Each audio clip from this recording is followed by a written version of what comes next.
السلام علیکم ویورز، آج چلتے پھرتے کمرشل مارکیٹ سے ٹن سے گزرنے کا اتفاق ہوا۔ کمرشل مارکیٹ راولپنڈی کے چند معروف ترین تجارتی مرکز میں سے ایک ہے، جہاں رات گئے تک کاروبار ہوتا ہے۔ عید سے برات پر تو یہاں تک دھرنے کی جگہ نہیں ہوتی، مگر عام دنوں میں بھی خوب کہنا دینی رہتی ہے۔ آپ دیکھ رہے ہیں کہ اس وقت کیا صورتحال ہے۔ ایک طرف یہ دیکھ کر دل خوش ہوتا ہے کہ پاکستان میں بزنس کے ڈھیروں مواقع پیدا ہو چکے ہیں، پیدا ہو بھی رہے ہیں اور لوگ کاروبار کر رہے ہیں۔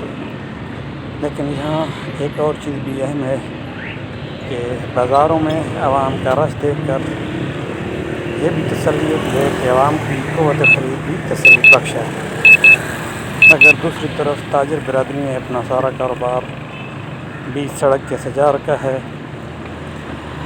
یہ بات سچی بات ہے کہ بیچ سڑک آپ کو ہر چیز آسانی سے مل جائے گی اگر آپ کے جیب میں پیسے ہیں، مگر نہیں ملے گا تو راستہ آسانی سے نہیں ملے گا۔ ذرا سوچیے۔